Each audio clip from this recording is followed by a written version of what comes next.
ഭരണം പിടിക്കാൻ മിഷൻ 43 രൂപരേഖയുമായി പ്രതിപക്ഷ നേതാവ് വി ഡി സതീശൻ. നിലവിലുള്ള 22 സീറ്റുകൾക്ക് പുറമെ ഉറപ്പായും ജയിക്കാവുന്ന 43 സീറ്റുകൾ കൂടി ലക്ഷ്യമിട്ടാണ് പദ്ധതി. ആദ്യഘട്ടത്തിൽ 70 സ്ഥാനാർത്ഥികളെ കോൺഗ്രസ് പ്രഖ്യാപിക്കും. വി ഡി സതീശന്റെ കേരള യാത്രയിൽ സ്ഥാനാർത്ഥികളെ അവതരിപ്പിക്കും. സ്വർണ്ണക്കൊള്ള തന്നെ തെരഞ്ഞെടുപ്പിൽ വജ്രായുധമാക്കാനാണ് കോൺഗ്രസിന്റെ തീരുമാനം. വി എസ് രഞ്ജിത്ത് വിവരങ്ങളുമായി. രഞ്ജിത്ത്, ഇപ്പോൾ ക്യാമ്പ് പുരോഗമിക്കുമ്പോൾ മിഷൻ 43 എന്നതാണ് ലക്ഷ്യം. അപ്പോൾ എങ്ങനെയാണ് ആലോചനകൾ?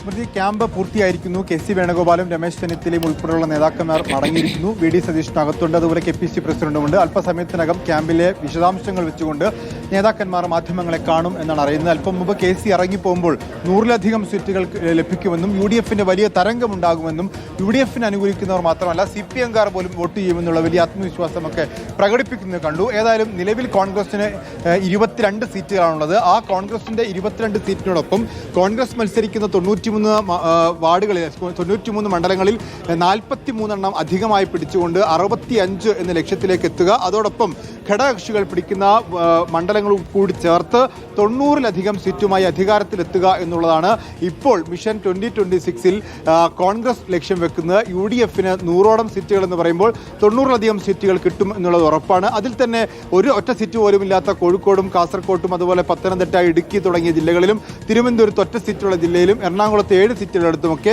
സീറ്റുകളിൽ വലിയ വർധന ഉണ്ടാവാൻ ഇപ്പോൾ കോഴിക്കോട്ടൊക്കെ 8 സീറ്റ് എന്ന ലെവലിലേക്കാണ് അവരുടെ ലക്ഷ്യം മുന്നിട്ട് നിൽക്കുന്നത്. അതുപോലെ തന്നെ കാസർഗോഡ് ജില്ലയിൽ 3, കണ്ണൂർ ജില്ലയിൽ 3, അങ്ങനെ ഓരോ ജില്ല അടിസ്ഥാനത്തിൽ തദ്ദേശ സ്വയംഭരണ തെരഞ്ഞെടുപ്പിന്റെ കണക്കും അതുപോലെ പാർലമെന്റ് തെരഞ്ഞെടുപ്പിന്റെ കണക്കും വെച്ചുകൊണ്ട് കിട്ടാൻ സാധ്യതയുള്ള മുഴുവൻ കണക്കുകളും സ്വരൂപിച്ചുകൊണ്ടുള്ള ഒരു പദ്ധതി. അതുമാത്രമല്ല, ഇന്നലെ രാഷ്ട്രീയകാര്യ സമിതിയിൽ കനകോലു അവതരിപ്പിച്ച കണക്ക് പ്രകാരവും അത്തരത്തിലുള്ള ഒരു 85-90 ഇടയിൽ സീറ്റുകൾ യു ഡി എഫിന് കിട്ടാൻ സാധ്യതയുണ്ട് എന്നുള്ളതാണ്.